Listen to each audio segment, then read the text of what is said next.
Hello, hello, hello, beautiful unicorns. Welcome back to Get Your Shit Together with Yana Kasperzak, which is who I am. And today you are tuning into another episode of our very special series, Your Journey of Becoming, where women will be sharing with you how one way or another they went from dreaming to doing. And this is where real women share their real stories, the messy, the magical, the middle part of becoming who they are, who they were meant to become. Because the truth is, your dream life does not start when everything is perfect. And I'm sure everybody already knows that. Otherwise, we would all have our dream life, right? It starts when everything is messy and the moment, and it starts the moment that you say, I am done playing small. When you've had enough. And if you are ready to say that today, grab your coffee, light your candle, and let's dive in. Because today I'm joined by Leticia Francis, a woman who refused to live one more day in survival mode and chose to reclaim her life with truth, ease, and unapologetic power. Leticia carries the fierce yet grounded energy that wakes you up from inside out. Known as the Survival Mode Disruptor, she helps high achieving women um, break those patterns that once kept them safe, but now keep them small. Her no fluff approach, lived experience, and deep wisdom ignite identity shifts. You know, when your identity completely shifts and the healing and the transformation that sticks around. It doesn't just come and go. You're going to absolutely love her story. And I love to start off with a question for you, Leticia. What was that moment you realized the life you were living wasn't actually yours? The day I got arrested on my corporate job, Ooh, that's a I, great way to start. Let's do this. Right? yeah, so, um, yeah, 2012, I was called by the receptionist on my job and told that the police were there to see me. And so I asked her to tell them to meet me in reception downstairs, and I went downstairs and I knew why they were there. I had become involved with this guy who relapsed after a death in his family, and he relapsed on crack cocaine. And he had been stealing from his job. He was working in a high-end restaurant and was stealing meat to fund his drug addiction. And one day he asked me to go to his job and pick up a bag.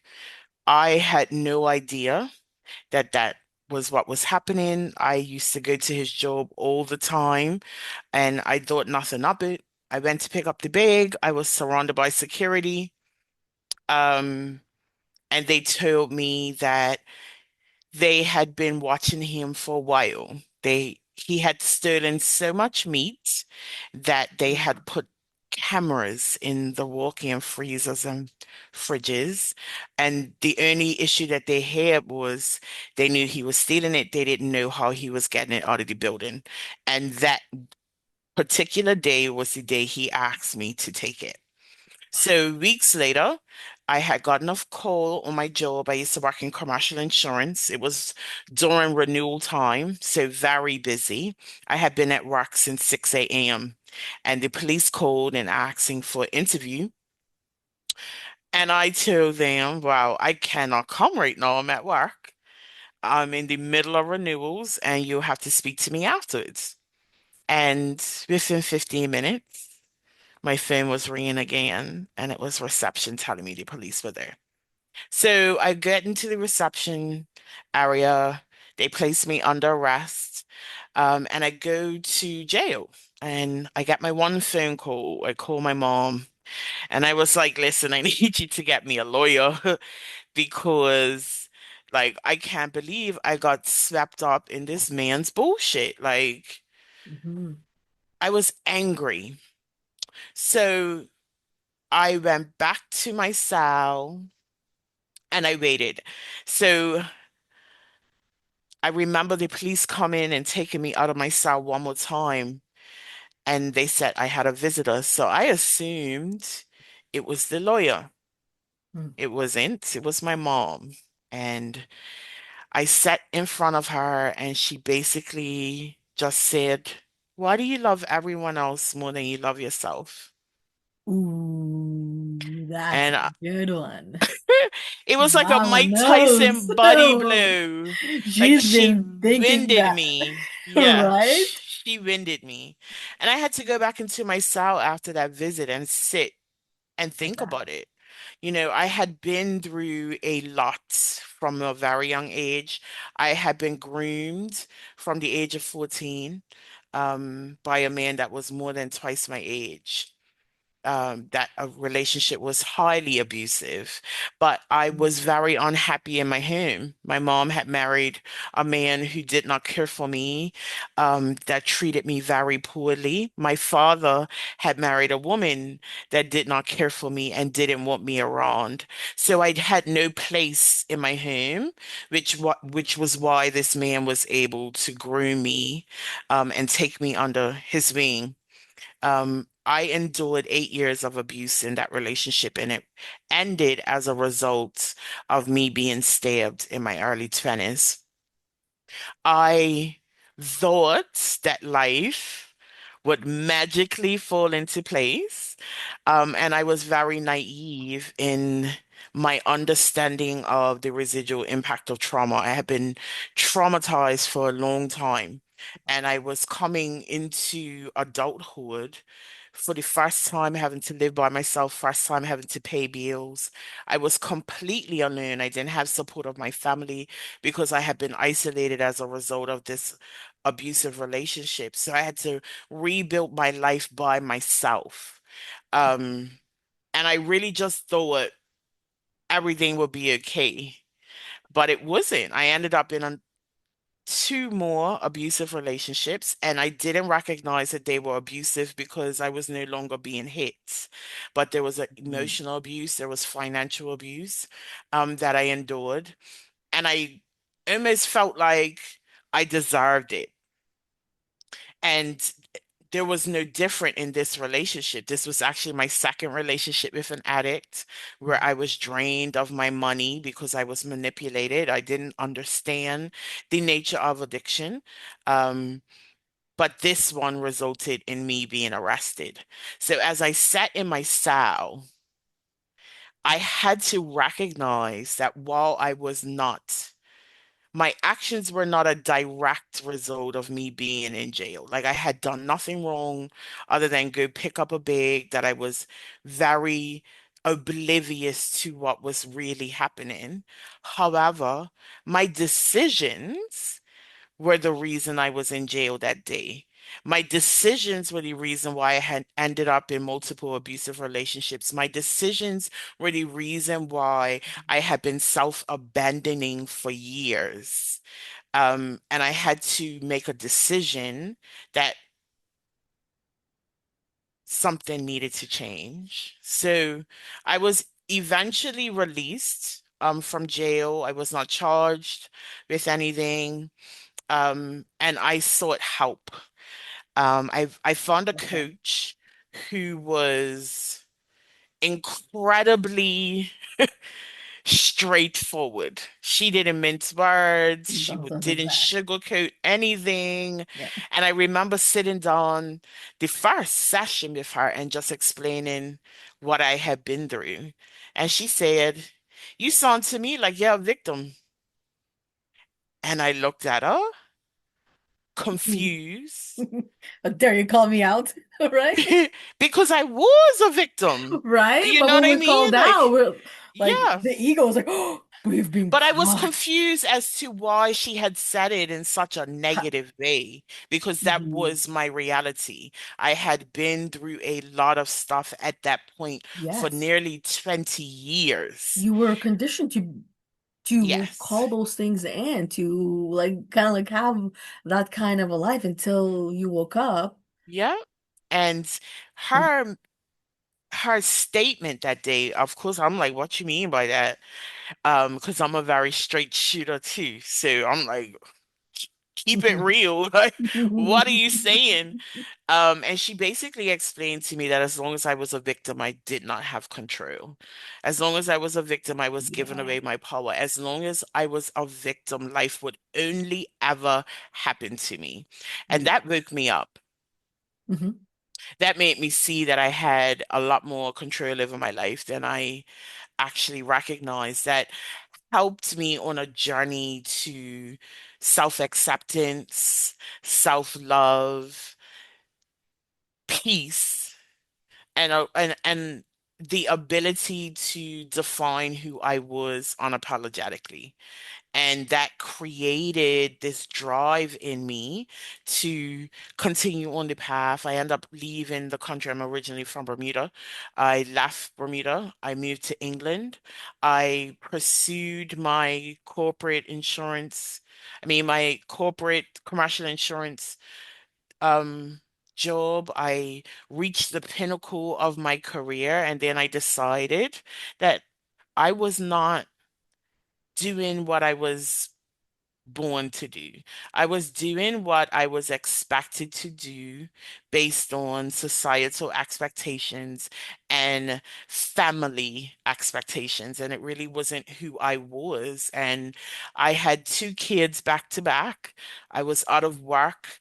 Um, in a 3-year period, I was out of work for 2 years because I was on maternity leave. And in that time, I really spent time trying to figure out who I was and what I really wanted out of life. And I recognized like my story was powerful. My story Mm. was the reason why I was the woman that I was today. And I decided that I was going to make an impact. And I was going to make an impact on women like me who had been through a lot of shit, that had Hmm. settled into expectations that weren't their own and was living a life feeling stuck, and who wanted to start thriving. And that has been my mission for the last 6 years, helping women really focus on getting out of what I call survival mode Yeah. and really start thriving in life.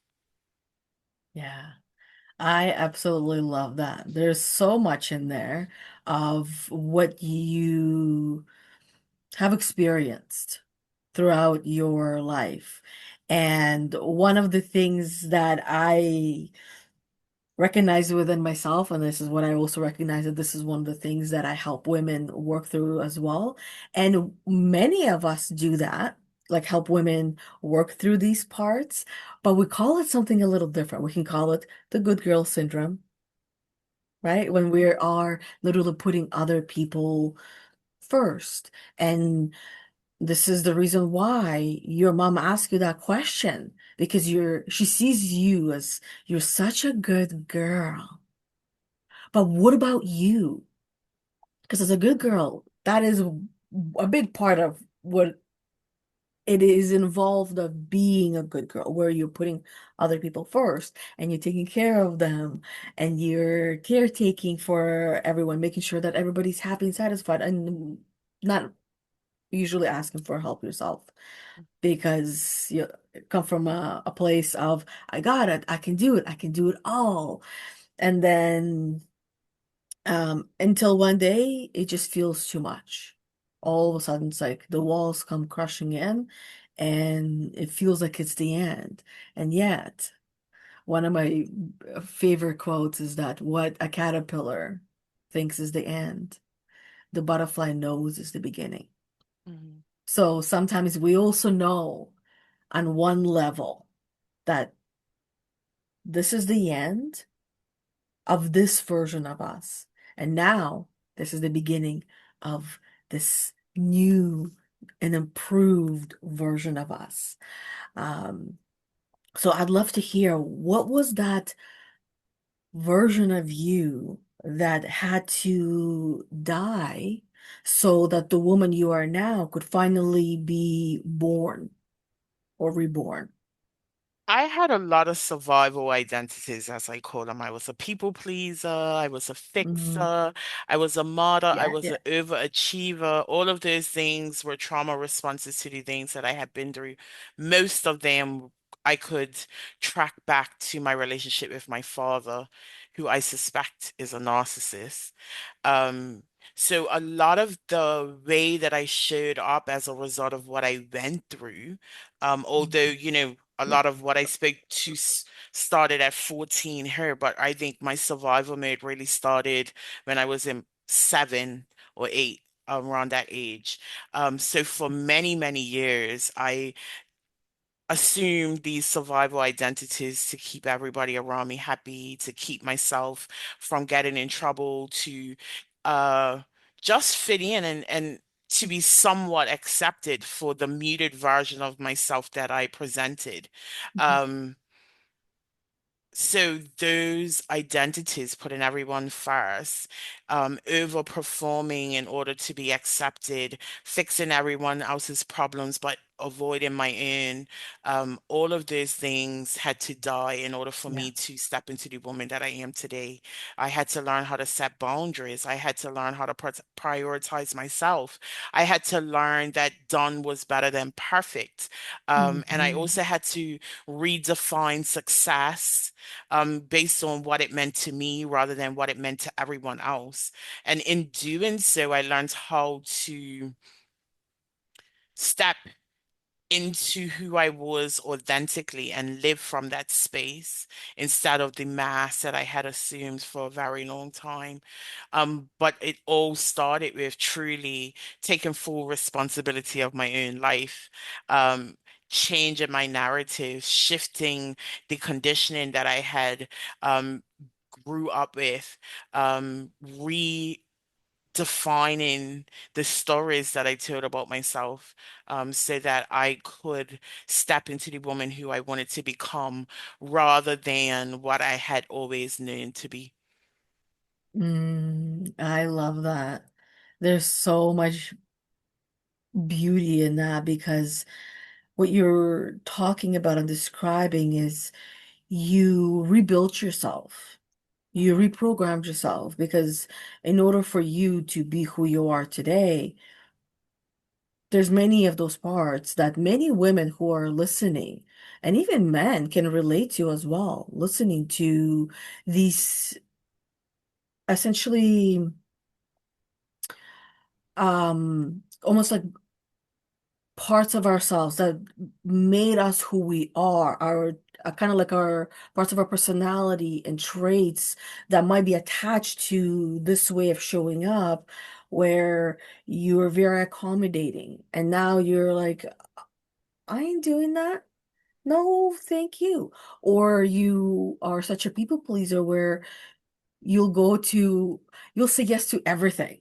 Like mhm, if it's a party, if it's any invitation that anybody invites you to, you always say yes. And then some, yes, you love, and others, you not so much so. It's kind of like you become the yes woman, right? mhm, That's a great movie to watch, by the way, Yes Man.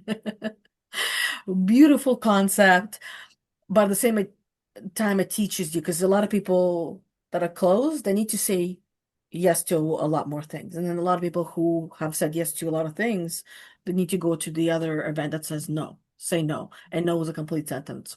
mhm. So it sounds like you have rewritten all of those parts and buried them nicely in the backyard with each one of them labeled, this is where you are buried, this is where you are, and I don't need to visit because I know where you are, right? Exactly. Uh, Conscious be- decision to heal and move forward. exactly. And everything does start with conscious choice. That's why I know at the core of all of our work that we do, all the women that come on this podcast, and including you, Leticia, of course, right? Otherwise, you wouldn't be on here. Is that at the core, what we're really doing is We're trying to help people that we are working with to raise their consciousness. Hmm. And by raising every person's consciousness, help them to raise their own consciousness because we can't raise anyone. We can't do anything for anyone, right? So we're helping to raise the consciousness of the world one person at a time. And it's simply becoming aware of what is in front of us.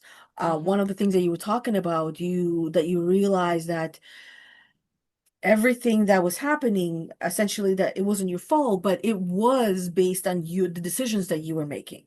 Right. Hmm. So taking that responsibility for the decisions that you've made, and then from that point on, like the sky's the limit, right? You grow so exponentially that you don't even recognize that version of you, and then you outgrow this version that you are, and in the next version, and we continue to do that, right? So the other question that I like to ask is, what was the lie you were living that you didn't realize was actually a lie until everything fell apart? So I don't know if this truly answers the question, but I'll give it a go. Um, Awesome. One of the things that I had heard from a very young age was that I was too much. Every Mm, adult that encountered me had an issue with the way that I presented myself. And as a result, that was part of the reason why I was groomed so well, why I was um, yeah. readily able to accept the emotional abuse that I endured. And I myself used to describe myself as a self-contained hurricane because I had spent many, many years packing myself away. What I didn't realize was, although many people described me as too much, I was just too much for them. And a huge part of the fulfillment and success and the impact that I have had since making a conscious decision to take radical ownership of my life and stepping into myself authentically is that I am a catastrophe 5 hurricane. And I am that way because I am meant to be I am here to change the world. And no one benefits from me silencing myself. No one benefits from me presenting half a version of myself. The people who benefit the most are the people who are able to get a peak of the Cat 5 strength that is me. So the lie was that I was too much. The Mm. truth is I am just enough to make the impact that I was born to make. I love that. And that was a beautiful answer. Honestly, there's no right or wrong answers because whatever comes to your mind, whatever comes through is exactly the thing that whoever is listening to this can relate to, right? Because a lot of these experiences we go through, we sometimes temporarily, or sometimes for, that temporarily might be longer, we forget that we're not the only ones. Right? And sometimes when we forget that we're not the only ones, we don't see the full picture. We're stuck looking through a peephole. And all of us have that experience where we were stuck looking through a peephole at something that we ourselves have went through and might not see the people that are around us as well. Right? For me, it was when we lost our twins at 5 months of pregnancy. We lost our twin girls, and it was the whole ordeal. The ambulance came to the house. I was already in labor, brought me to the hospital. In Canada, we don't, all these things are not that expensive because they already take it all in taxes. And let me tell you, the tax is pretty nicely here. So even though you think it's cheaper, it's not. It still costs you. But anyways, and then after we have lost them for 15 years, now we do have two kids, right? After we lost the twins, got pregnant with our daughter, and then our son came shortly-ish after, so 3.5 years. But for 15 years, most of those 15 years, I was pretending everything was good, and I was kind of like putting on a show, the good girl, saying the things you're supposed to say, everything is good, I got him. Meantime, on the inside, or meanwhile, in the inside, you're like screaming and you're suffocating because Hmm. nobody really sees you. Because, well, how can they? Because what you say is who what you're going through. And so for these 15 years, it took me, as I said, 15 years. I finally was ready to look at the pictures that were taken when we lost the twins at the hospital, because this is one of the things they did. And they put them on CDs. And because this was on CD, like I didn't have any devices at this point when I was ready to look at them, like just 15 years, right? But in 15 years now, laptops are not made with anything they can put a CD in, right? So I'm like, I'm ready to look at them, but now it's not so easy anymore because how am I gonna do that? Hmm. Right? Right? So I found a pretty simple way on Amazon, little device you attach, blah blah blah. And I looked at the pictures, and for the first time, I didn't see myself. I saw my husband, right? And all of a sudden, I just saw the other side, that all this time I was stuck in my own place, in my own bubble. And sometimes we need to kind of step out and see that bubble for what it is. I'm curious what that bubble was in your life where you're kind of like you saw things in a different way that you didn't see before, and all of a sudden things just made sense and everything started to fall into place as you always desired. Hmm. Um, I decided to write about my experience. Still yet to publish the book, but I decided that I wanted to write about it, Mm. um, and really revisit it in a space that I can truly let go. And in that process of writing, and now I'm trauma informed, I'm certified as a coach. Now I've done a lot of extra work on myself. I'm looking at myself from a different perspective. Mm. And a lot of things that I had chalked up to being personality, I actually realized were trauma responses. And I think it made a lot of sense. My actions, a lot of the things that I did, I questioned for a very long time. But now having this awareness of how trauma truly shows up in my life, how it shows up in our actions, how it is very difficult for us to let go of those things until we have the awareness of that and are able to reprogram and then reinvent ourselves in another way that's not aligned with the trauma that we've experienced. Looking back, the areas in which I had been very angry with myself for the decisions that I made, I had a lot more compassion and grace for myself.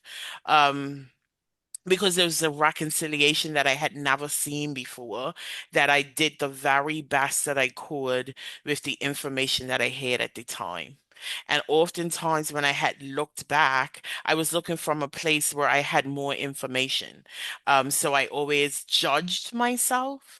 So being able to see things from a different perspective and be a lot more compassionate with myself also helped me move forward with less resentment of the journey, but more appreciation of the result of the journey.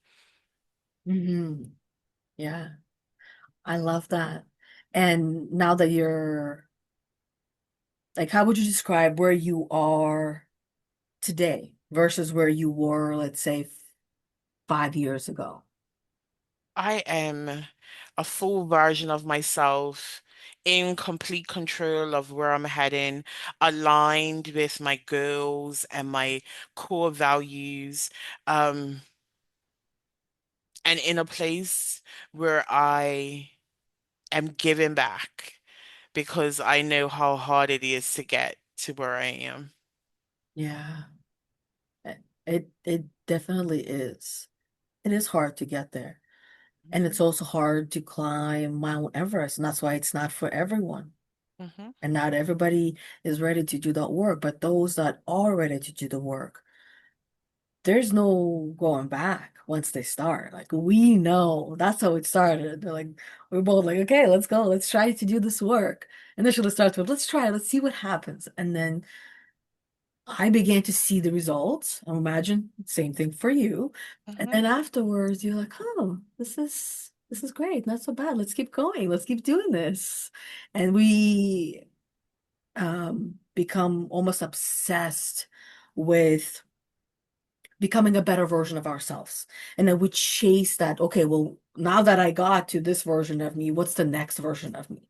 What's the next version? And each version is just a better and better version that we ourselves get to re-identify throughout this journey of becoming. Hmm. So when would you say the journey of becoming begins and ends for a person? It begins the day they're born and it ends the day they die. Um, I think every day is an opportunity to reinvent ourselves. Every day is an opportunity Yeah. to do differently, to heal, to move beyond our trauma, to move beyond the things and circumstances that we have experienced in life. So every day is an opportunity to become. And it starts again with a decision. Uh, Life isn't linear, although we would like to believe it is. And we experience ebbs and flows, peaks and valleys. And the thing that we must hold on to is everything teaches us a lesson. Everything that we experience is an opportunity to edify ourselves. So whether you are 7 or whether you are 57, every single day is a day that you can learn something new about yourself, um, that will help you get closer to the woman or the person that you want to become. Beautifully said. Beautifully said.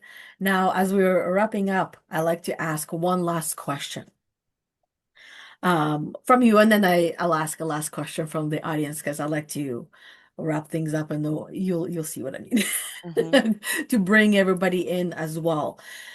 So, for you, Leticia, what's something you are proud of today that the old you would have never believed was actually possible? I'm proud of my story. I lived many, many years in shame and guilt, hiding my truth from people. And I am so proud of every step that I have taken to get me here today. And yes, it looks very ugly to those who don't understand, but I now recognize that everything that I went through was needed. Everything that I experienced shaped me, and I am proud as hell of that. I love that. And that would be a perfect reminder for everybody to love their story, which really means love your life, love everything that you've been through. And I know some things would take time to get to that place, but that is the journey and the path of healing that you'll get to a place where, yeah, some crazy and unspeakable things have happened to you, but they made you who you are in many different ways. And then you can take who they made you today and do whatever you want with it. Like it literally, you can take all these ingredients that you've been given. You can choose which ones to keep, which ones might be rotten and get rid of them and do something with it. So I want to ask everybody to share your biggest takeaway after everything that we talked about, after everything that Leticia shared with you, her journey of becoming.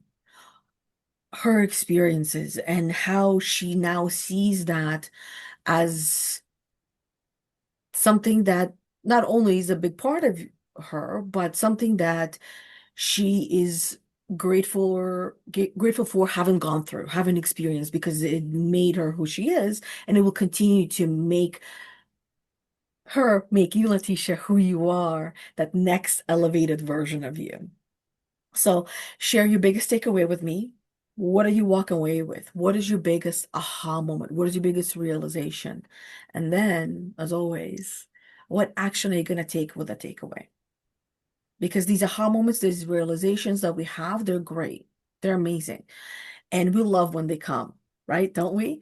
But if you want them to continue to come to you, and maybe even much more faster, then you got to take action on whatever it is that's coming your way. Because the action you're going to be taking is actually going to be inspired action.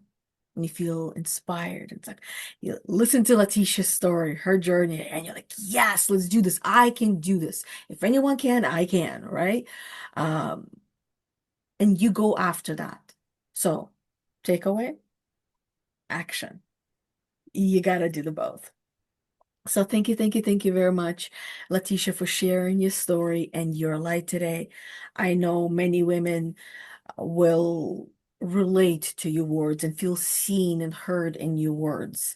And those of you who are listening, if you love this episode, share this with a friend who's ready to get their shit together, her shit together, and come hang out with us on the podcast and Get Your Shit Together podcast, where conversations like this turn into lifelong sisterhood if you let it. Make sure you subscribe to the podcast, Get Your Shit Together podcast, and not miss an episode because there's more where that comes from. So until next time, keep showing up, becoming, and remember you are not behind. It is not too late. You are right on time. Thank you very much, Leticia. Maybe we'll see you next Thank time. you. Thanks.